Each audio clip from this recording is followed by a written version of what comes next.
Assalamualaikum warahmatullahi wabarakatuh. Kenalkan, nama saya Sofyan Ramadan dari kelas 1A D3 Keperawatan Poltekkes Kemenkes Bengkulu. Baiklah, saya akan menjelaskan sedikit tentang yang pertama, sistem perkemihan, kedua, sistem reproduksi manusia pria dan wanita, ketiga, anatomi jantung, yang keempat, sistem pencernaan. Baik, yang pertama kita ke sistem perkemihan. Definisi: sistem urinary adalah sistem organ yang memproduksi, menyimpan, dan mengalirkan urin pada manusia. Sistem ini terdiri dari dua ginjal, dua ureter, kandung kemih, dua otot sphincter, dan uretra. Suatu sistem terjadinya proses penyaringan darah dari zat-zat yang tidak dipergunakan oleh tubuh dan menyerap zat-zat yang masih dipergunakan oleh tubuh. Zat-zat yang tidak dipergunakan oleh tubuh dikeluarkan beberapa urin, air kemih. Bagian sistem perkemihan: 1. Ginjal atau renal, 2. Ureter, 3. Vesika urinaria, 4. Uretra.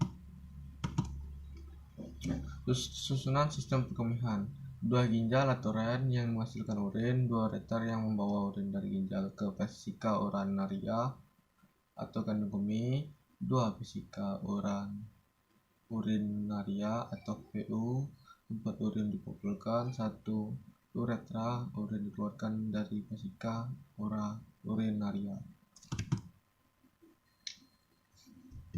Ginjal: manusia memiliki sepasang ginjal yang terletak di belakang perut. Ginjal kanan biasanya terletak sedikit di bawah ginjal kiri untuk memberi tempat untuk hati. Di bagian atas atau superior ginjal terdapat kelenjar renal, juga disebut kelenjar suprarenal. Ginjal bersifat retroperitoneal, yang berarti terletak di belakang peritoneum yang melapisi rongga abdomen. Kedua ginjal dibungkus oleh dua lapisan lemak atau lemak perianal dan lemak pararenal.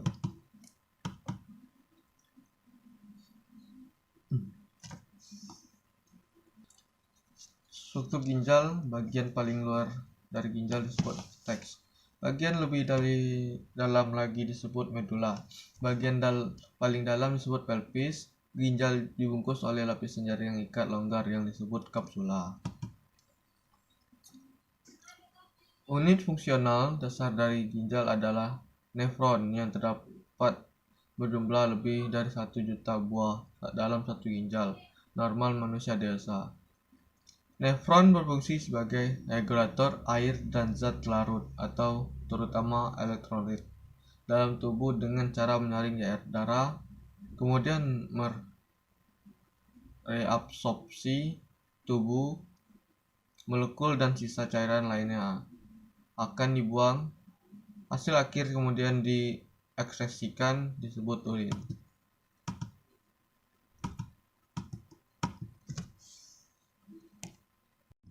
Baiklah, yang kedua adalah reproduksi pada manusia. Sistem reproduksi pada manusia. Reproduksi merupakan ciri dari suatu makhluk hidup. Pada manusia, proses reproduksi dilakukan oleh sistem reproduksi yang terdiri atas alat reproduksi dan sel kelamin. Reproduksi pada manusia terjadi secara seksual melalui perkawinan. A. Pendalaman alat reproduksi pria. Alat reproduksi pria berfungsi menghasilkan sel sperma dan menempatkan sel sperma dalam alat kelamin wanita. Alat reproduksi pria terdiri dari kelenjar testis, saluran kemih, dan kelenjar kelamin atau aksesoris. Alat reproduksi pria yang pertama adalah kelenjar testis, berjumlah sepasang dan disusun oleh banyak lilitan-lilitan, yaitu tubulus seminiferus atau panjang total 200 mm. Berfungsi sebagai organ penghasil sperma di samping sebagai kelenjar hormon atau menghasilkan testosteron. 2. Saluran kemih. Saluran yang berfungsi mengangkut sel sperma dari testis keluar dari tubuh, berturut-turut dimulai dari epidermis, vas deferens, ductus klutoris dan berakhir di uretra. Yang ketiga, kelenjar kelamin aksesoris merupakan kelenjar yang menghasilkan sekret sebagai campuran dari sel sperma atau semen. Ada 3 jenis kelenjar kelamin, yaitu kelenjar vesica seminalis, kelenjar prostat, dan kelenjar bulbouretra. Vesica seminalis menghasilkan cairan yang mengandung fruktosa. Prostat menghasilkan cairan alkalis. Bulbouretra menghasilkan sekret lain. Pendalaman alat reproduksi wanita. Berfungsi selain menghasilkan sel ovum, juga berfungsi menerima sel sperma dan memberikan tempat berkembang bagi embrio yang tumbuh setelah fertilisasi, terdiri dari ovarium, saluran kelamin, dan kelenjar kelamin atau aksesoris. Alat reproduksi wanita terdiri dari 1 ovarium berjumlah sepasang dan berbentuk oval seukuran kacang, mengandung ribuan folikel 500 sampai 2000 buah, yang tiap folikel mengandung 1 ovum. Saluran kemih, 2 saluran kemih menghubungkan ovarium ke uretrus, terdiri dari berturut-turut fimbria, tuba fallopi, uterus atau rahim, dan vagina. 3 kelenjar kelamin atau aksesoris. Kelenjar Bartholin menghasilkan cairan pelumas vagina. C. Pembentukan sel kelamin atau gametogenesis. Proses gametogenesis meliputi spermatogenesis dan oogenesis. Spermatogenesis terjadi pada testis atau pria, dan oogenesis terjadi di ovarium atau wanita. Spermatogenesis dimulai pada saat pubertas. Setiap sel spermatogenia menghasilkan 4 sperma fungsional. Oogenesis merupakan proses pembentukan sel ovum di dalam ovarium, dimulai pada saat masih embrio dan diteruskan sampai pubertas. Setiap oogonia menghasilkan 1 ovum fungsional dan 3 badan volat atau tidak fungsional. D. Siklus menstruasi terjadi hanya pada wanita dan hewan mamalia tertentu. Siklus menstruasi terdiri dari 3 fase, yaitu fase praovulasi atau proliferasi, 2 fase ovulasi, 3 fase. Yang 3 ialah sistem pencernaan. Sistem pencernaan diciptakan secara khusus dan unik yang dapat mengubah makanan yang bentuknya kasar menjadi sederhana berupa nutrisi. Nutrisi inilah yang akan digunakan oleh tubuh untuk memproduksi energi hingga pertumbuhan dan perbaikan sel.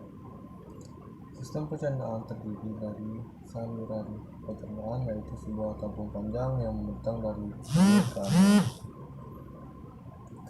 Para orang dewasa, saluran pencernaan memiliki panjang sekitar 9-15 cm.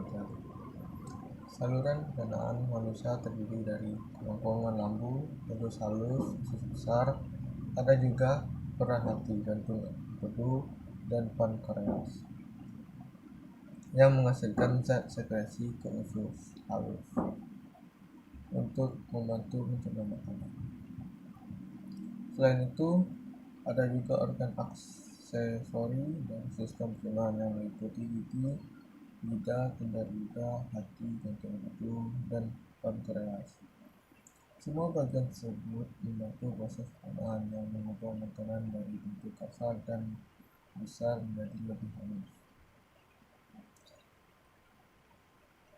Seperti apa saluran pencernaan manusia? Pertama adalah mulut. Mulut adalah pintu masuk utama sekaligus organ pencernaan yang pertama.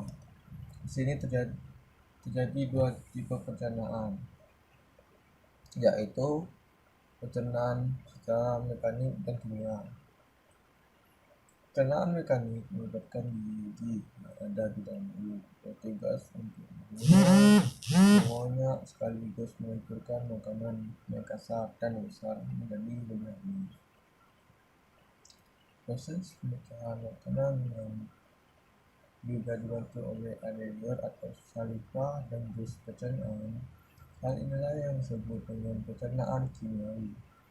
Air liur atau ludah diproduksi oleh kelenjar lidah, terletak di bawah lidah dan dekat rahang bawah. Air liur mengandung enzim pencernaan yang membantu mengumpulkan makanan sehingga lebih mudah ditelan ke kerongkongan. Enzim pencernaan tersebut bernama enzim amilase. Fungsinya untuk memecah karbohidrat, roti, dan gula. Saat hendak menelan, lidah berfungsi untuk membantu mendorong makanan menuju kerongkongan. Di permukaan lidah terdapat banyak papila kasar untuk menggenggam makanan kerana digerakkan oleh otot-otot lidah. Ada sebuah katup kecil di tenggorokan bernama epiglottis yang menutup saluran pernapasan ketika Anda makan dan minum. Hal ini dapat membantu mencegah tersedak ketika makanan masuk ke kerongkongan. Kerongkongan atau esophagus. Sebelum masuk ke lambung, makanan akan bergerak di dalam kerongkongan dibantu oleh gerakan peristaltik. Kerongkongan atau esophagus adalah saluran yang menghubungkan antara mulut dan lambung, terletak di tenggorokan dan lambung. Di dalam kerongkongan terdapat lapisan otot yang memungkinkan lindung bergerak dan membantu melumatkan makanan. Saat makanan mencapai ujung kerongkongan, esfinkter atau cucuran otot yang ada di esophagus bagian bawah akan bereaksi dan membiarkan makanan masuk ke lambung. Esfinkter ini kemudian akan kembali menutup agar si perut tidak kembali naik ke kerongkongan. Lambung adalah organ seperti kantung, berbentuk seperti huruf J dan memiliki dinding berotot yang kuat. Lambung terletak di sisi kiri rongga perut, lebih rendah dari diafragma. Rata-rata ukuran lambung adalah serupa dua kepalan tangan Anda yang diletakkan sebelah-sebelahan. Lambung berfungsi sebagai tangki penyimpanan sekaligus mencerna makanan yang masuk ke dalam tubuh. Lambung akan mengeluarkan zat asam atau hidroklorat atau HCl dan enzim kuat untuk membantu memecah dan mencerna makanan.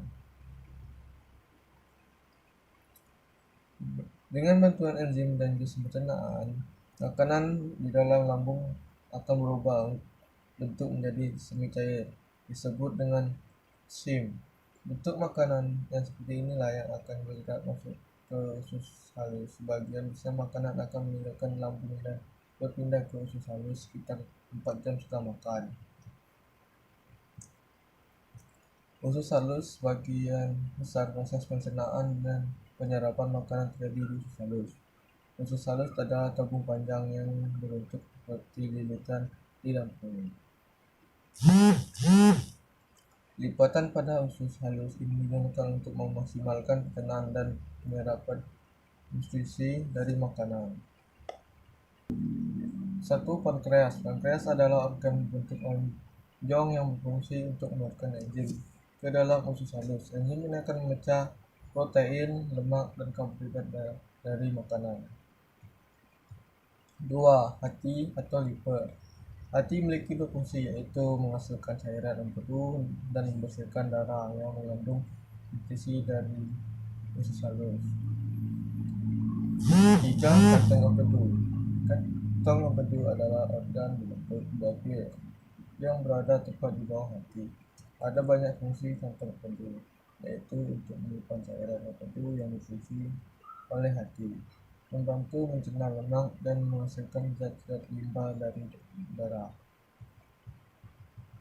Selama Anda makan, kantong empedu akan berkonsentrasi untuk mengirimkan cairan empedu ke usus halus. Makanan yang sudah bercampur dengan enzim dan cairan empedu tersebut kemudian akan dicerna dan diserap nutrisinya, dibantu dengan gerakan peristaltik di sepanjang usus halus. Dinding usus halus bertugas untuk menyerap air dan nutrisi dari makanan ke dalam aliran darah. Sementara itu, zat-zat limbah dari proses pencernaan akan berpindah ke usus besar. Pada saat meninggalkan usus halus, sekitar 90% semua besi dari makanan sudah diserap dengan sempurna. Usus besar. Usus besar adalah tabung berotot sepanjang 152 sampai 183 cm yang berbentuk U terbalik. Letaknya mengelilingi usus halus. Organ ini menghubungkan sekum atau bagian pertama usus besar ke rektum bagian akhir usus besar. Fungsi usus besar adalah mengeluarkan air dan garam klorid dari sisa-sisa makanan yang tidak tercerna dan mengubah limbah menjadi tinja atau fases. Proses ini dibantu juga dengan adanya bakteri simbiosis yang menyerap sejumlah nutrisi penting dari limbah, terutama vitamin K.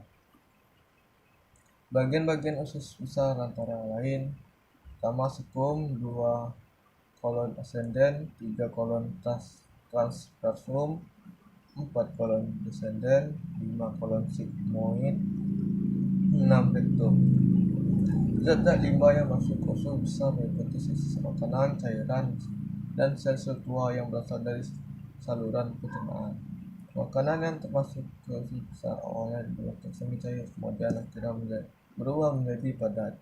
Setelah kandungan airnya diserap oleh tubuh, usus besar juga melakukan gerakan peristaltik yang berfungsi untuk membantu memindahkan fases ke rektum. Fases akan disimpan di kolon sigmoid sebelum terdorong ke rektum dan keluar lewat anus pada saat buang air besar. Fases biasanya membutuhkan waktu sekitar 36 jam untuk melewati usus besar. Ketika gas atau tinja mulai masuk ke rektum, sensor akan mengirim sinyal atau ke otak. Berkat sinyal tersebut, otak akan memutuskan apakah gas atau tinja akan dilepaskan atau tidak. Saat Anda merasa ingin buang air besar, sphincter atau otot akan rileks dan rektum berkontraksi. Hal inilah yang akan membuat proses keluar saat Anda buang air besar. Sedangkan ketika Anda menahan air besar, sphincter akan kontraksi dan menahan supaya fases tidak keluar. Alhasil, sensasi ingin buang air besar akan hilang sementara. Anus adalah bagian terakhir dari saluran pencernaan. Anus terdiri dari otot-otot dasar panggul dan 2 sphincter anal atau otot internal dan eksternal. Otot dasar panggul berbentuk sebuah sudut antara rektum dan anus. Fungsinya untuk menghentikan tinja keluar saat Anda tidak ingin buang air besar, sedangkan sphincter anal berfungsi untuk membantu mengendalikan keluarnya fases. Sphincter anal internal membantu mencegah Anda buang air besar pada saat tidur, sedangkan setelah Anda menyadari ingin buang air besar, maka giliran sphincter eksternal yang membantu menahan fases agar tidak keluar sebelum Anda sampai ke toilet. Baiklah, kita akan yang keempat. Jantung adalah bagian vital dalam tubuh Anda yang bertugas untuk menerima dan memompa darah ke seluruh tubuh. Organ ini punya ukuran yang sedikit lebih besar dari kepala tangan Anda, yakni sekitar 200 sampai 425 gram. Letak jantung berada di antara paru-paru di tengah dada, tepatnya di bagian belakang kiri tulang dada. Untuk lebih jelasnya, berikut gambar anatomi jantung sekaligus penjelasan mengenai fungsi kucing. Perikardium. Jantung berada dalam rongga berisi cairan yang disebut rongga perikardial. Dinding dan lapisan rongga perikardial inilah yang disebut dengan perikardium. Perikardium ialah sejenis membran serosa yang menghasilkan cairan serus untuk melumasi jantung selama berdenyut dan mencegah gesekan yang menyakitkan antara jantung dan organ sekitarnya. Bagian ini berfungsi untuk menyangga dan menahan jantung untuk tetap berada dalam posisinya. Dinding jantung terdiri dari 3 lapisan, yaitu epikardium atau lapisan terluar, miokardium lapisan tengah, dan endokardium lapisan dalam. Serambi atau disebut juga atrium merupakan bagian jantung atas yang terdiri dari serambi kanan dan kiri. Serambi kanan berfungsi untuk menerima darah kotor dari tubuh yang dibawa oleh pembuluh darah. Sedangkan serambi kiri berfungsi untuk menerima darah bersih dari paru-paru. Serambi memiliki dinding yang lebih tipis dan tidak berotot karena tugasnya hanya sebagai ruang penerima darah. Bilik. Sama seperti serambi, bilik atau disebut juga ventricle merupakan bagian jantung bawah yang terdiri dari bagian kanan dan kiri. Bilik kanan berfungsi untuk memompa darah kotor dari jantung ke paru-paru, sementara itu bilik kiri berfungsi untuk memompa darah bersih ke jantung ke seluruh tubuh. Dinding bilik jauh lebih tebal dan berotot dibandingkan dengan serambi karena bekerja lebih keras untuk memompa darah baik dari jantung ke paru-paru maupun ke seluruh tubuh. Sementara itu, bilik kiri berfungsi untuk memompa darah bersih dari jantung ke seluruh tubuh. Dinding bilik jauh lebih tebal dan berotot dibandingkan dengan serambi karena bekerja lebih keras untuk memompa darah baik dari jantung ke paru-paru maupun ke seluruh tubuh. Katup. Jantung memiliki 4 katup menjaga aliran darah mengalir ke satu arah, yaitu katup trikuspid mengatur aliran darah antara serambi kanan dan bilik kanan. Katup pulmonal mengatur aliran darah dari bilik kanan ke arteri pulmonalis yang membawa darah ke paru-paru untuk mengambil oksigen. Katup mitral mengalirkan darah yang kaya oksigen dari paru-paru mengalir ke serambi kiri ke bilik kiri. Katup aorta membuka jalan bagi darah yang kaya akan oksigen untuk dilewati dari bilik kiri ke aorta atau arteri terbesar di tubuh. Pembuluh darah. Ada 3 pembuluh darah utama yang terdapat di jantung, yaitu arteri membawa darah yang kaya akan oksigen dari jantung ke bagian tubuh lainnya. Arteri memiliki dinding yang cukup elastis sehingga mampu menjaga tekanan darah terhadap semua yang akan menyakiti dan tetap konsisten. Vena, pembuluh darah yang satu ini membawa darah yang miskin oksigen dari seluruh tubuh untuk kembali ke jantung. Dibandingkan dengan arteri, vena memiliki dinding pembuluh yang lebih tipis. Kapiler. Pembuluh darah ini bertugas untuk menghubungkan arteri kecil dengan vena terkecil. Dindingnya sangat tipis sehingga memungkinkan pembuluh darah untuk bertukar senyawa dengan jaringan sekitarnya, seperti karbon dioksida, air, oksigen, limbah, dan nutrisi. Siklus jantung adalah urutan kejadian yang terjadi saat jantung berdetak. Berikut 2 fase siklus jantung, yaitu yang pertama, sistol. Jaringan otot jantung berkontraksi untuk memompa darah keluar dari ventrikel. Diastol. Yang kedua, diastol. Otot jantung rileks terjadi pada saat mesin darah di jantung. Tekanan darah meningkat di arteri utama selama sistol ventrikel dan menurun diastol ventrikel.